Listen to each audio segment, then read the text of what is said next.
बताते हैं कि नर से तू पशुआ की दीज बैल बना, और 56 भोग कहा मन बोरे कि तो कुरली चरने जा। फिर क्या बताते हैं, प्रेत शिला पे जा बिराजे पितरों पेंड भराई, और बहुत श्राद्ध खान कुआए फिर काग बहे कलमाई। अपने आत्माओं जैसे प्रसंग चला था कि 13 में किस लिए बनाई कि इसकी गति करवाएंगे। फिर फूल उठा के ले गए, वस्ती उठा करके गंगा में जाकर बहाई, किसी पंडित यानी गुरु जी के माध्यम से जंतर मंत्र करवा के। किस लिए कि तेरे पिताजी का मोक्ष हो जाएगा, माता जी पिताजी कोई भी है, इसकी गति हो जाएगी। उसके बाद फिर क्या हुआ, महीने मनाए, वर्षोधि बनाई, वर्षी, और फिर हो गए श्राद्ध शुरू। अब श्राद्ध किए, मान लीजिए आपके पिताजी पहले 365 दिन आहार किया करते थे, 365 दिन 2 बार और 3 बार भी खाते थे, चाय पानी भी पिया करते। अब इन नकलियों ने क्या बना दिया कि जिस तिथि को, 8म 6ठ 7म दूज चौथ को, जो भी जिस दिन आपके पिताजी की मृत्यु हुई थी, वो फिर आसोज के महीने में 16 दिन सिलेक्ट कर लिए, एकम से लेकर अमावस्या से लेकर पूर्णवासी तक। इन 16 दिनों में से किसी भी तिथि को मृत्यु हुई हो, उसी दिन उसके नाम तय श्राद्ध करवा दे। श्राद्ध कैसे करते हैं, गुरुजी आते हैं घर पे, आप पर रोटी बनाते थे पहले वो, क्योंकि दूसरे न स्वच्छ नहीं मानते थे, और आप अच्छा गिच घी गेरे देसी, आप बढ़िया हलवा ठोके, बढ़िया खीर बनावे खूब दूध की। और वो क्या करते थे, कहते थे पहले थोड़ा सा निकाल कर उस भोजन में से कहते ऊपर रख दो, परिवार वालों को कहते थे छत पर रखाओ, और फिर कहता देखना कौवा आ गया और भोजन खा गया, तुम्हारे पिताजी हो सकता कौवा बन गए हो, कौवा बन गए हैं और कौवे ने भोग लगा दिया तो तुम्हारे पिताजी को भोग लग गया, यानी ये तेरा पिताजी कौवा बन गया।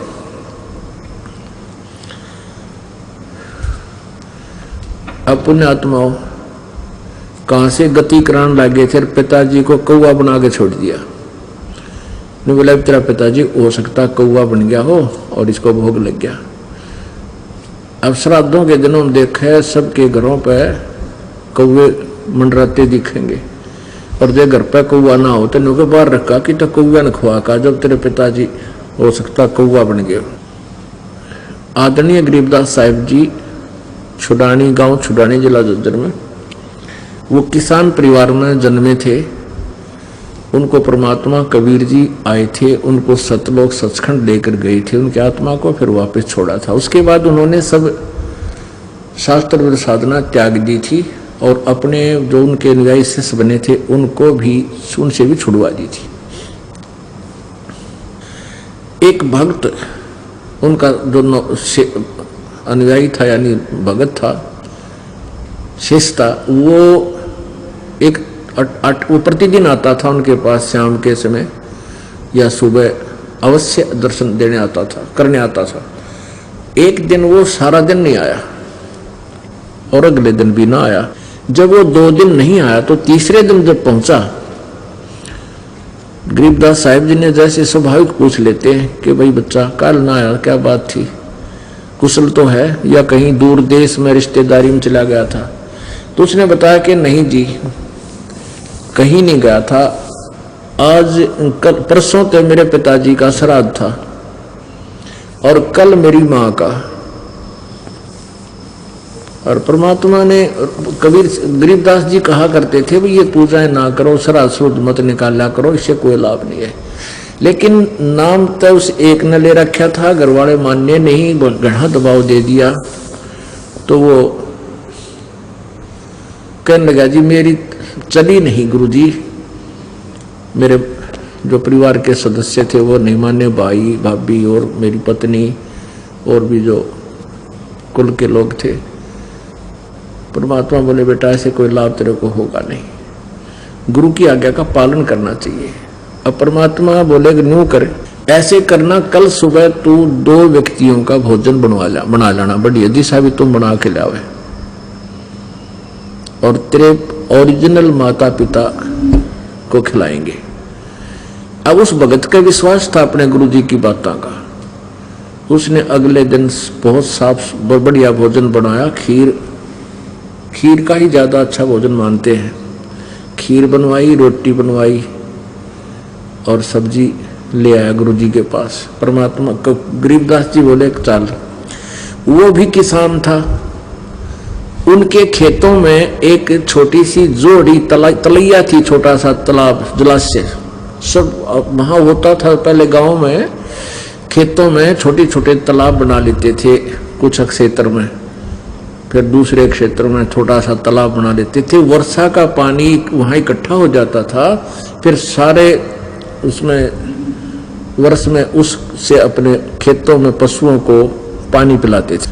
तो उस तालाब के आसपास झाड़ बोझड़े, ये बहुत से ऐसे कांटेदार झाड़ियां उग जाती थी सब तय, और वो अच्छा वन सा बन जाता था। उसके 20, 30, 50 फुट की चारों तरफ 20-20 फुट। तो वहां से उस तालाब से 1 एकड़ की दूरी पर, 200 फुट की दूरी पर गरीबदास जी बैठ गए, और जो साथ उनका शिष्य गया था उसको भी बैठा लिया और कहा भाई खोल दे इस तेरे माता पिता के भोजन को, तेरे माता पिता भोजन करना होंगे। अब उसने 2 स्थानों पर 2 थालियों में भोजन डाल दिया, न्यारा न्यारा। परमात्मा ने कहा उसके माता पिता का नाम लेकर के आओ भाई, आ जाओ भोजन पालो, तुम्हारे बेटा तुम्हारे लिए भोजन लाया है। तो उसमें से एक गिद्दड़ और एक गिद्दड़ी, वो 2 निकल कर आए उस बोझड़ा में थे, उन झुंडों में से निकल कर आए और आकर के दोनों जने एक एक थाली में खाना खाने लगे। परमात्मा ने उनके ऊपर हाथ रख के कहा, गरीबदास साहिब जी ने कहा कि यह तो तेरी माँ से बेटा और यो तेरा बाबू। और पंडित जी खाएगा, दड़ी पक्का ले गया थारे करते हैं, क्या ये छक गए भाई? अभी न रोज खुआ दिया अगर तू यहाँ आके, रोज खीर खिला। जब देखो कि साग बेटा है तो किस पे खिलाई जा, रोज खीर तो घर बाबू माता पिता जीवित हो तो भी ना खिलाई जा। और वो तो फिर गादड़ गाजड़ी थी, वो अगले दिन चली गई इधर उधर। वो नहीं, उसको कहने का भाव ये है कि ऐसी आंख खोल दी। उसके बाद उसने कान पकड़ दिया उस व्यक्ति ने कि हे गुरुदेव, या तो कति चौंध लाग रही है हमारा, कति भूल पड़ रही है परमात्मा। बता, माँ बाप गादड़ गाजड़ी बन रहे, वो पंडित जी छक्के वहां घर बैठ के, और नौका कौवा तेरा बाप बन गया होगा। फिर कौवा बाप बन गया, उसका क्या ठेका ले रहे हैं? कहते वो पहले सत भक्ति करते, अपना ठीक ठिकाना चले जाते, उनका पीछा छूट जाता। तो इस तरह की साधनाएं करवा कर हमें कौवे भी न बनवाए नकली गुरुओं ने, शास्त्र भी साधना करवा के आप भी करवाई, हमारे पूर्वजों से भी करवाई, फिर हमसे भी करवाई, श्राद्ध निकलवाए। वो शास्त्र भी साधना करवाने से फिर हम भी भूत बन गए। पुण्यात्मा,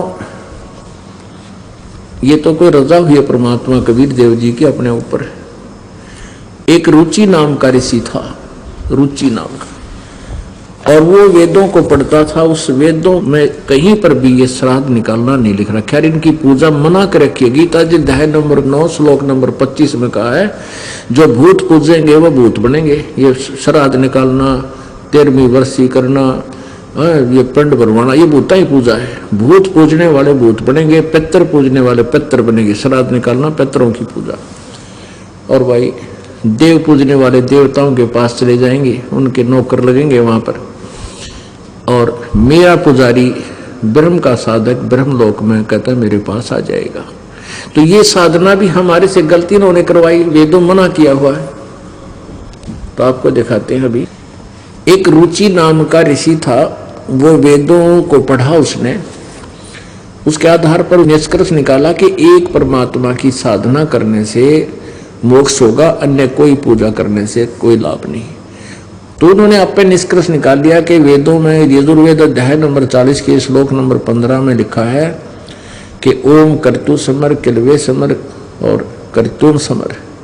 ओम नाम का जाप काम करते करते सिमरन करो, विशेष कसक के साथ सिमरन करो, मनुष्य जीवन का प्रथम कर्तव्य जान करके विशेष उसका सिमरन करो। तो ऐसे इन्होंने एक परमात्मा कि उसकी साधना से मोक्ष होगा ये तो निष्कर्ष निकल गया, लेकिन वो परमात्मा एक है कौन ये इनको नहीं पता लगा ऋषियों को, क्योंकि ये तत्व ज्ञान से अपरिचित थे। इसलिए मैं आप पे निष्कर्ष निकाल लिया, ओम नाम का जाप पूर्ण परमात्मा का मान लिया, जबकि ये ब्रह्म का है, पूर्ण ब्रह्म का नहीं है। वो तो गीता जी अध्याय नंबर 17 के श्लोक नंबर 23 में लिखा है कि ओम तत्सत इति निर्देश ब्रह्म त्रिवेद समर्थ है। उस सच्चिदानंद घन ब्रह्म का, उस परम अक्षर ब्रह्म का ओम तत्सत केवल ये इस मंत्र के जाप करने का निर्देश है। ओम तो ब्रह्म का है, तत्सत ये सांकेतिक है, तत् ये परब्रह्म का है और सत ये पूर्ण ब्रह्म का है। ये दो गुप्त मंत्र है, ये दास बताएगा, ये तत्सत नहीं है। तो उसने दृढ़ निश्चय किया, न शादी करवाई रुचि ऋषि ने, और 40 साल की उम्र होगी। तब उसके 4 पितर दिखाई दिए पिछले, पिताजी, दादाजी, तीसरा दादाजी, चौथा दादाजी, वो सारे भूत बन रहे पितर। उन्होंने कहा कि बेटा रुचि तूने शादी क्यों नहीं कराई, और शादी करा के हमारे सरहद निकाल ताकि हमारी दुर्गति बचे, हम दुखी हो रहे हैं। अब रुचि ऋषि कहने लगा कि पितामहो, वेदों में तो इस कर्म कांड को अविद्या बताया है, मूर्खों की साधना बताई है, फिर आप मुझे क्यों इस कर्म में लगा रहे हो। अब पितर भी कहते हैं कि हाँ बेटा ये ऐसा तो है कि वेद में तो ये अविद्या ही लिखी है, फिर भी अपने सट्टे मारे हैं कि तू जरूर कर नहीं तो तेरा पतन हो जाएगा और ये हो जाएगा, और डरा दिया। फिर उसने पंगा पाया, फिर कहने लगे मान ले मैं ब्याह भी करवाऊं तो आधी उम्र का होगा, 40 साल का मैंने लड़की कौन देगा। फिर पितर कहने लगे तू तपस्या कर ले, हैं देखो उसके कर्म फोड़ दिए। पत्नी प्राप्ति के लिए उसने फिर तपस्या करी। फिर कहते जल में से एक औरत आई, वो अपनी लड़की को साथ ले आई और कहने लगी रुचि मैं तेरे से इसकी शादी करती हूँ। जब रुचि ने उसके लिए ब्याह करवाया, फिर वो उसके श्राद्ध काटे, वो भी भूत बनवा दिया। बताए ने के फूक है। अब देखो ये मार्कंडे पुराण देखिएगा, मार्कंडे पुराण गीता प्रेस गोरखपुर से प्रकाशित है।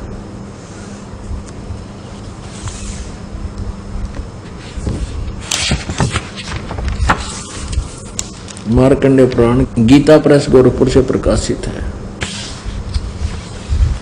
प्रकाशक में मुद्रक गीता प्रेस गोरखपुर, गोविंद मन कार्यालय कोलकाता का संस्थान। इसके 242-43 पृष्ठ पर देखिएगा, रोच्य मुनि की उत्पत्ति कथा,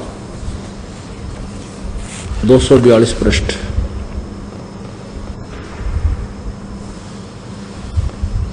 संक्षिप्त मार्कंडे पुराण, रोच्य मुनि की उत्पत्ति कथा। मार्कंडे जी कहते हैं ब्राह्मण, बात है पूर्व काल की बात है, प्रजापति रुचि ममता और अहंकार से रहित इस पृथ्वी पर विचरते थे। उन्हें किसी से भय नहीं था, वे बहुत कम सोते थे। उन्हें न तो अग्नि की स्थापना की थी और न अपने लिए घर ही बना रखा था। वे एक बार भोजन करते थे और बिना आश्रम के ही रहते थे। उन्हें सब प्रकार की आसक्तियों से रहित एवं मनोवृत्ति से रहते देख उनके पितरों ने उनसे कहा।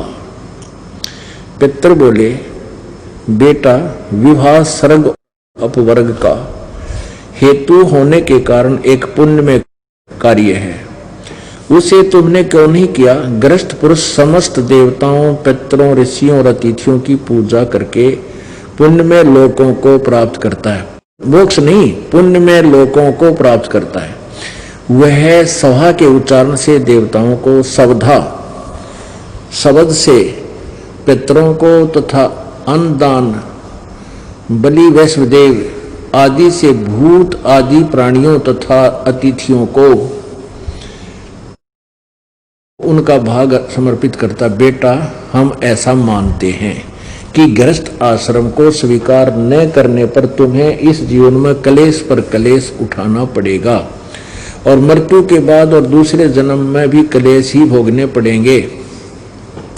रुचि ने कहा, पितृगण, परिग्रह मात्र ही अत्यंत दुख एवं पाप का कारण होता है तथा उससे मनुष्य की अधोगति होती है। यही सोचकर मैंने पहले स्त्री संग्रह नहीं किया। मन और इंद्रियों को नियंत्रण में रखकर जो यह आत्म संयम किया जाता है वह भी परिग्रह करने पर मोक्ष का साधक नहीं होता। ममता रूप कीचड़ में सना हुआ होने पर भी यह आत्मा तो परिग्रह शून्य चित्तवर्ती जल से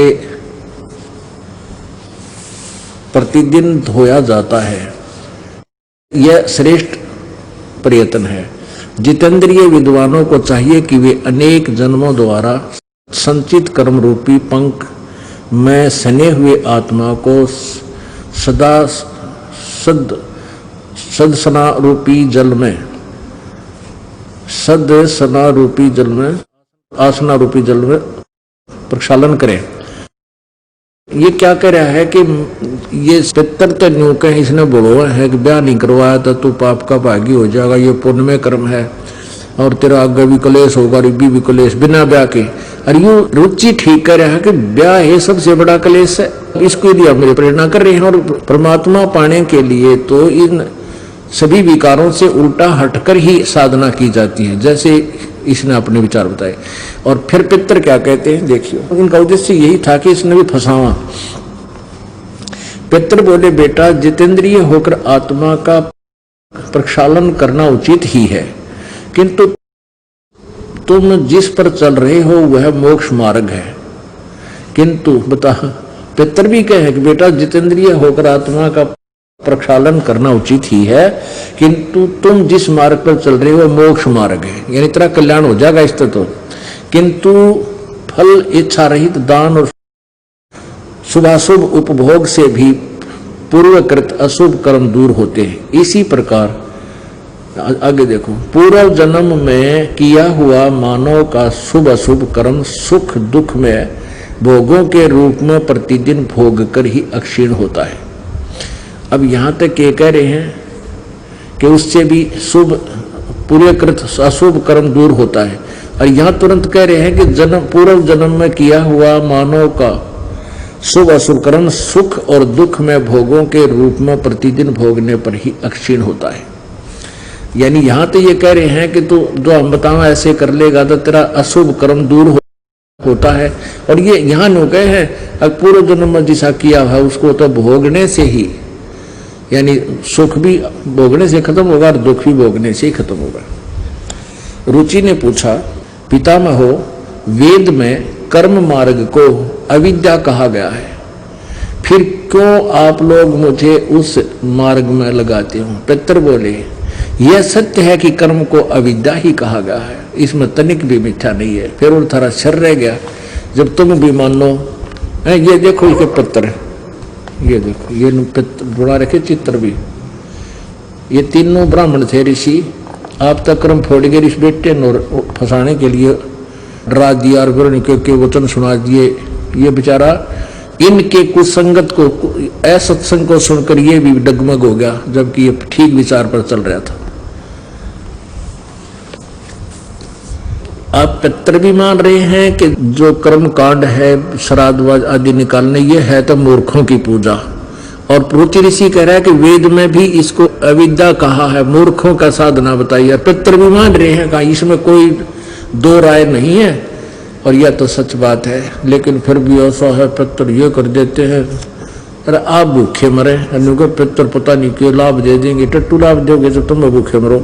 तो परमात्मा क्या बताते हैं, रे भोली सी दुनिया सतगुरु बिन कैसे सरिया, रे भोली सी दुनिया सतगुरु बिन कैसे सरिया। अपने लला के बाल उतरवावे दिख के चीना लग जइया। यहाँ क्या करते हैं, जैसे भी कोई किसी का इष्ट धाम है जहाँ की पूजा है वहाँ जाते हैं, और वहाँ जाकर क्या करते हैं, एक नाई बैठा होता है और छोटे बच्चे के बाल उतरवाया कर वहाँ पर। बाहर 2 रुपये में बाल कटते होंगे तो 10 रुपये लिया कर नाई, क्यों पता है कि तो जहाँ को नहीं जल्दी में है फटाफट, और 5-4 बाल काट के और 5 रुपये 10 रुपये ले लेगा। और उन बालों को क्या करती है कि बुढ़िया अपनी पुत्र वधू को साथ ले जाती है और साथ में नवजात बालक बेटा या पोता या पोती होती है, वो उनको लेके जाते हैं। और वहाँ क्या कहती है उस नाई के को, जो नाई बाल काट रहा होता है, बुढ़िया 3-4 बार कहेगी भाई देखिए रे नाई के, ध्यान से कैंची चलाइए कदे मेरे पोते के या पोती के, कैंची ना लग जा कच्चा सिर से, भाई ध्यान तक चलाइए कैंची को। और परमात्मा क्या बताते हैं, अपने लला के बाल उतरवावे देख कैंची ना लग जइया, एक बकरी का बच्चा लेके उसका गला कटैया रे भोली सी दुनिया, सतगुरु बिन कैसे सरिया रे भोली सी दुनिया, सतगुरु बिन कैसे सरिया। अब क्या बताते हैं कि अपने बच्चा तो इतना प्यारा, कैंची लगने का भी भय कदे बच्चे का दर्द ना हो जाए, और एक बकरी का बच्चा लेके और वो बैंड चढ़ा दिया माता के, वो कटवा दिया उड़े वहां से, उसकी गर्दन कटवा दी। अपने बच्चे को तो इतना प्यारा मानती है, दूसरे का बच्चा कटवा दिया, और फिर अपने बच्चे की तो खैर भी मानती है। कभी नहीं हो सकती से जुल्म, ते परिवार कभी सुखी नहीं रह सकता, दूना पाप बढ़ा दिया। फिर क्या करते हैं कि उन बालों को वह बुढ़िया चढ़ा कर फिर मंदिर में, और वहां से पुजारी उठा कर उसने एक कट्टे में डाल देगा बोरी में, और शाम ने कुर्डियां पे फेंक देगा ठाके, कूड़ा करकट में पटकेगा ठाके, और कौन से बैंक में जमा करा होगा उन बाला ने, उसने बाहर फेंकने हैं। तो परमात्मा कहते हैं तुम इनको कहीं काट कर कितना डाल दो, पर हमारा नाम साधना करो, तुम्हारा भी कल्याण और तुम्हारे बच्चों का भी कल्याण। अब फिर क्या बताते हैं, भाई कच्चा पक्का भोजन बना के फिर माता धोकने गईया।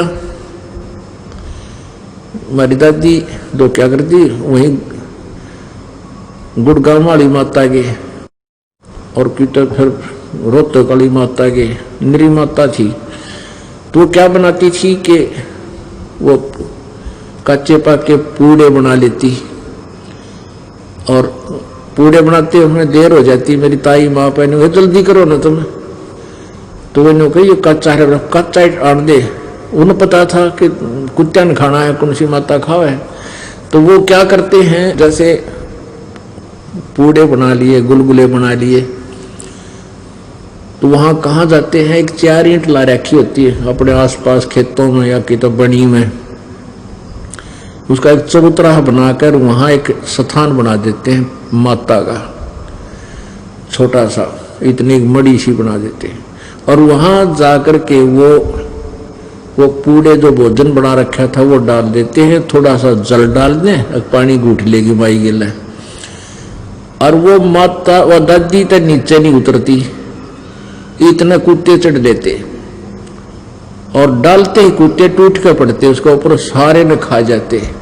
और कुत्ते में एक आदत और बुढ़ी हो से, वो खा पी कर चलते हैं, मूत के भी उस मंडी पे जाया करे, वो पेशाब भी वहीं करता। फिर तो परमात्मा क्या बताते हैं, कच्चा पक्का भोजन बना के माता धोकने गईया, उस माता ऊपर कुत्ता मुते वो क्यों ना मर गईया रे भोली सी दुनिया, सतगुरु बिन कैसे सरिया रे भोली सी दुनिया, सतगुरु बिन कैसे सरिया। फिर क्या बताते हैं, जीवित बाप के लट्ठम लट्ठा फिर मुआ गंग पुचैया, जीवित बाप के लट्ठम लट्ठा फिर मुए गंग पुचैया, जब आवे आसोज का महीना वो कौवा बाप बनैया रे भोली सी दुनिया, सतगुरु बिन कैसे सरिया रे भोली सी दुनिया, सतगुरु बिन कैसे सरिया। अब देखो पिताजी जीवित थे तब उनकी सेवा करते, उनकी आत्मा को सुख देते समय पर जैसे, क्योंकि वैसे तो माता पिता जब तक स्वस्थ हैं उनको किसी के उसकी आवश्यकता नहीं पड़ती सेवा की, उनको प्यार दे।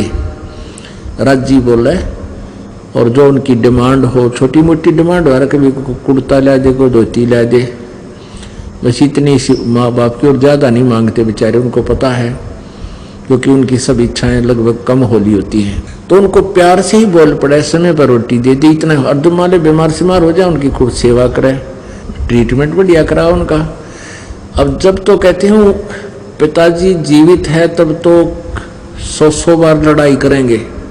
एक व्यक्ति, ये दास जेल में था, ये झूठे केस में हमें जेल में जाना पड़ा इस संघर्ष के कारण। तो वहाँ एक व्यक्ति आ रहा था, हमने पूछा भाई आप किस केस में आ रहे हो? तो एक और बोला ने बोला जी इसने अपने बाप मार रखे है। मैं कह रहा चला कर दिया चलते बाप भी क्यों मार दिया रहे। तो वो दूसरे ने बताया, उसके सामने कह रहा था कि इसके पिताजी की पेंशन आया करती और वो बड़े भाई में था और माँ इसकी तरफ, माँ और माता और पिता को इन्हें बांट रखा था, 2 भाई हैं ये, कि मैं माँ को अपने पास रखूंगा तू बाप ने। अब माँ को इसलिए रख रहा था कि उसके छोटे छोटे बालक थे, उन खिलाफ थी, पाले पोसे थी, वह खेत में काम करे थे, और बाप की आओ थी पेंशन। तो जब तो भाई का जब मैं ला दिया कि ना बाबू न तो ले ले, माँ ना मैं लूंगा, बालक खिलवाने हैं। अब वो कहने लगा फिर बाद में कि भी माँ बाबू की आधी, पिताजी की आधी तनख्वाह मुझे, पेंशन मुझे दो। और बाबू नाट के बोला ना दो, तू के बड़ी सेवा करे भाई, अब सेवा कराइयो मैं तो पेंशन इसको दूंगा, ऐसा कुछ उनकी कहा सुनी होगी। तो उसने अपने बाप का सर में लठ मारा और लठ लगते मर गया। तो फिर तो मुझे भी बड़ा अफसोस हुआ, माँ देख किसे कलयुगी बेटे जुल्म कर दिया, मुझे नहीं पता था किस लिए मारा इसने। तो वो कहने लगा, वो बोला इतना जुल्म कर दिया, बाप की तरफ तेरा हाथ कैसे उठ गया? वो दूसरा ने बोला, ने बताया करा कि इसलिए मारा मैंने बाबू कि माँ की पेंशन हो जाएगी, बाप तो मर गया, मर जाएगा और माँ की पेंशन हो जाएगी, वो पेंशन भी मन मिलेगी और बालक भी मेरे ये खिलाया करेगी। अरे तेरा नाश जाइयो, ओए होए हे भगवान, ऐसे जालिम लोग हो गए, बिना ज्ञान के लालच के अंदर कहां तक गिर गया इंसान। काफी देर तक ऐसी, उसको तो के कहाँ थे, वहां सारे सरपरे इकट्ठे हो जाते हैं, कौन ज्ञान सुना था, बहुत देर तक जी दुखी रहा। हे परमात्मा, ओए होए, इस एक बगैर ज्ञान के इस जीव का कितना नेचर गिर गया, कितने नीचता पा गया यू। तो क्या बताते हैं, जीवित बाप गेल तो लठम लठा और मुए गंग पहुंचैया, मरे पाछा ने होगा गंगा में कल्याण करवा का। और फिर आवे आसोज का महीना, फिर कौआ बाप बनैया। आसोज के महीने में ये गुरुजी कहेंगे देख श्राद्ध निकाल दे, देख ऊपर कौआ खा गया, तेरा पिताजी कौआ बन गया। और परमात्मा क्या बताते हैं, जय सतगुरु की संगत करते तेरे सकल कर्म कट जाई, अमरपुरी पर आसन होते जहां धूप ना छाई। गरीबदास साहिब जी कहते हैं कि कबीर परमात्मा जी ने हमें ये ज्ञान दिया, जय सतगुरु की संगत करते, ना तो पितर बनना, ना भूत बनना था, ना कोई श्राद्ध निकालना, और सतलोक में चले जाते हैं। अपने आत्माओं, एक यथार्थ कथा आपको दास सुनाता है। मेरे पूज्य गुरुजी, ब्राह्मण कुल में जन्म था इनका, ये जो संसारिक जो हमारे चले हुए हैं समुदाय, ब्राह्मण तो नहीं कहते थे, वो पंडित वही होता है, ज्ञान से परिचित हो जाता है, विद्वान पुरुष को पंडित कहते, पंडित सोए जो पिंड की जाने। मेरे दादा गुरुजी यानी गुरुजी के गुरुजी जाट जाति से थे, गांव छावड़ा नजफगढ़ के पास दिल्ली में, वहां के रहने वाले थे। और वो फिर घर त्याग करके हमारे जो तीसरे चौथे दादा गुरुजी थे उनके साथ वो घर त्याग कर चले गए थे, और वहां फिर उन्होंने उनको काशी विद्यापीठ में पढ़ा दिया था, तो वो पंडित कहलाए। पंडित चिदानंद जी, अब उनका आश्रम है खरखोदा के पास, गोपालपुर गांव है, उसमें एक आश्रम बना हुआ है, उसमें लिखा है पंडित चिदानंद जी आश्रम। तो वो जाट होते हुए पंडित कहलाए, क्योंकि वो पंडित थे। उन्होंने वो ऐसी अपनी वो शिक्षा ग्रहण की थी जिस कारण वो पंडित बने। और मेरे गुरुजी ब्राह्मण कुल में जन्म थे, वो पंडित नहीं कहते थे अपने आप को, क्योंकि वो तत्व ज्ञान से परिचित थे। पंडित को जाति से नहीं बनता, जैसे कोई वैद्य होता था, चौथा पांचवा दादा किसी का, वो अच्छा वैद्य था और नाड़ी देकर दवाई दे देता था, सबको राहत मिलती थी, वो वैद्य था। फिर उसके वंशजों को भी वैद्य कहने लगे। अब 5वीं पीढ़ी मारे जानते को ना पेट के दर्द की दवाई, वो भी नहीं के फलाना राम वैद्य, और वो खुद भी लिखता है, खुद भी अपने सरनेम बना लिया उन्होंने। तो ऐसे जो ब्राह्मण हैं वो ब्राह्मण नहीं है, वो वैसे सरनेम बना रहे हैं अपना। ब्राह्मण सोए जो ब्रह्म पहचान है, ब्राह्मण वही है जो परमात्मा को पहचान ले। आप जी ब्राह्मण हैं, हम ब्राह्मण हैं, हमने भगवान को पहचान लिया है। तो मेरे गुरुजी जो थे वो 16-17 साल की आयु के थे, खेतों में पाली जाया करते, क्योंकि वो ब्राह्मण जाति वैसे फीत ब्राह्मण की थी, खेती का काम करते थे पूरा परिवार सारे। गांव पैतावास है दादरी के पास, बड़ा पैतावास, बिहानी दादरी रोड पर 1 किलोमीटर अंदर जाकर के, 1.5 किलोमीटर अंदर जाकर के बड़ा पैतावास एक गांव है, वहां के रहने वाले थे। तो उन्होंने ये विचार सुन लिए, सत्संग सुन लिया हमारे यानी दादा गुरुजी के। एक कोई व्यक्ति था जिससे प्रेरित हुए वो, तो उन्होंने सत्संग सुन लिए भी भगवान की भक्ति करनी चाहिए। मनुष्य जीवन कोट जन्म तन भरमत हो गया, कुछ ना हाथ लगे, अरे कुकर शुकर खरबोरे कौआ अंश बगारे। तो वो घर त्यागना चाहा उसने कि तो बहुत बूढ़ी बीमारी फंसा, ये तो असंग जन्म हो गया, धंधा करते नहीं तो पीछा छूटे जो बात बने। तो वो सोचते रहे।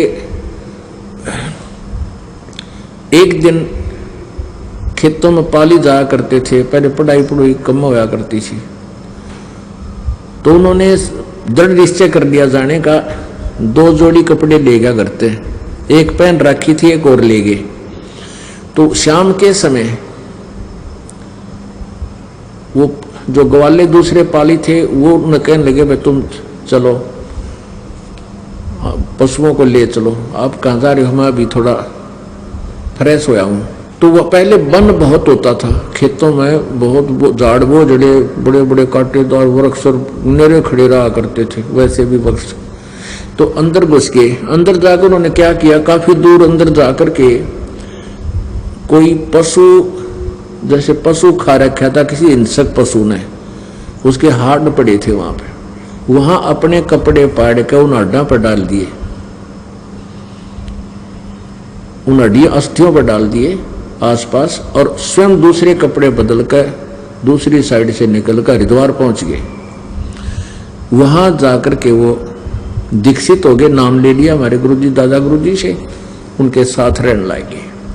फिर वो वापस घर पे नहीं गए मुड़ के, फिर बाद में गए जब वो 103-4 साल के 5 वर्ष के हो चुके थे, तब वो दोबारा अपने घर गए। जब ये दास भी साथ गया था, उनको पता लग गया उनके बारे में, फिर मैं पहुंच गया था वहां। तो क्या हुआ, फिर हम जब वापस गए, जब पता चला उनकी सारी कहानी का, तो वो क्या हुआ कि गांव वालों को पता चला भी छोटा लड़का नहीं आया, क्या बात होगी। घर वाले सारे चिंतित हुए, पालियों से पूछा भाई तुमने कहाँ छोड़ दिया उसको, कहने लगे जी वो ऐसे ऐसे जंगल में चला गया। ने बोला मैं आऊँ हूँ, तुम चलो, मैं आ रहा हूँ, तुम चलो।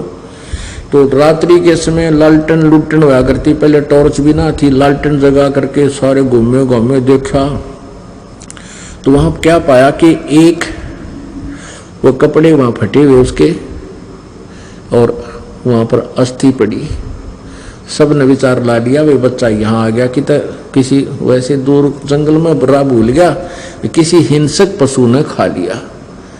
अब अंधेरे में फटाफट वो आड़ भी उठा लिए, वो कपड़े भी उठा लिए, और उनको बांध लिया गठड़ी सी और सहा कर दिया, अंतिम संस्कार कर दिया। हाहाकार मच गई। फिर उनके 13वीं भी हुई, फिर महीने भी बनाए, और फिर श्राद्ध निकालने शुरू हो गए। अब ये दास जब पता चला मेरे गुरुजी का कि 1995 में मेरे गुरुजी पंजाब में आश्रम बना हुआ तलवंडी भाई, जिला फिरोजपुर में। उनके पास हमारे इस दास के, जो उन्होंने आदेश दे दिया था इस दास को उपदेश देने का, और इस दास के 2 शिष्य उनकी सेवा में भेज रखे थे, अपने दादा गुरु जी की सेवा में, उनके दादा गुरु जी से। तो वो उनके साथ वहां आ गया अपने घर पर। इच्छा बढ़ गई घर जाने की। अभी एक बार देखता हूँ, वो गए थे इसलिए चलने की तैयारी होगी और उनका भ्रम रह रहा है, वो भ्रम मिटाया हूँ। तो हमें पता चला कि ऐसे ऐसे गुरुजी यहाँ आगे हैं और 1 हफ्ता डटेंगे, तो हम भी पहुँच गए। वहाँ उनकी भाभी जी थी, वो लगभग 95 साल की, 90-92 साल की हो रही थी।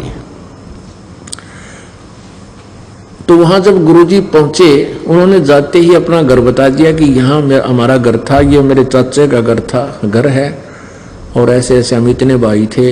ये सारी कहानी बता दी। सारा गांव इकट्ठा हो गया। उनका नाम हरद्वारी था, गांव का नाम, फिर नाम बदल लिया उन्होंने, रामदेवानंद जी महाराज नाम रखा। तो सब कहने लगे हरद्वारी आ गया, बामणा का हरद्वारी जीव है, जीव है। सारा गांव इकट्ठा हो गया। वो वहां रुके हुए थे। ये दास पहुंच गया तो उनकी भाभी जी से जिक्र हुआ। मैंने उनसे पूछा कि हमारे गुरुदेव जी जब यहाँ नहीं थे तो तुमने पीछे से क्या महसूस किया? वो कहने लगी, जी क्या महसूस किया? मैं जब ब्याही आई, मुझे इनके श्राद्ध निकाल दे पाए थे, और लगभग 70 श्राद्ध में अपने हाथ तक निकाल रखे हैं।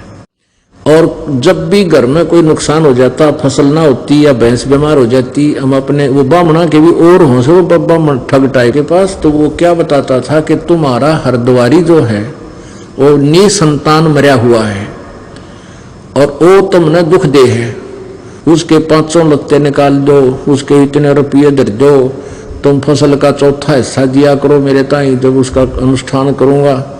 हम सारा कुछ कराते आ रहे थे और उस ब्राह्मण को हम देते रहते थे जो भी वो बताता था।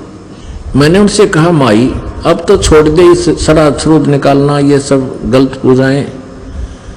तो नो बोली, ना भाई, नो कैसे छोड़ दें, ये तुम्हारी वो है लाग से पुरानी, यह तुम्हारी परंपरा है, नो के छुट्टे से हम कुआं में पड़ जाना छुट्टे है।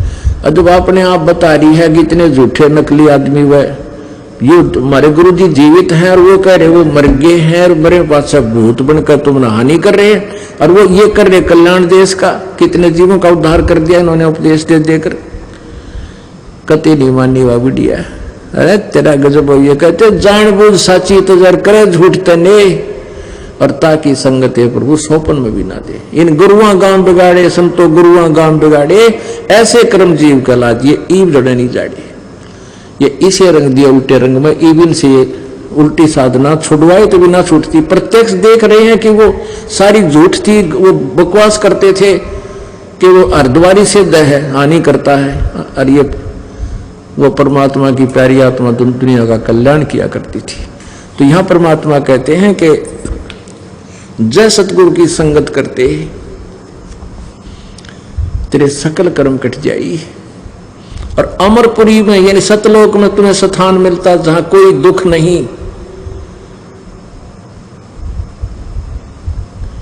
अपने आत्माओं, सत्संग प्रारंभ हुआ था कि मात पिता मिल जाएंगे, 184 माँ, और सतगुरु सेवा और बंदगी ये फिर मिलन की ना, यानी संत का मिलना, सत्संग का मिलना, इस सबसे बड़ी दुर्लभ वस्तु है, और वो आपको सुलभ होगी।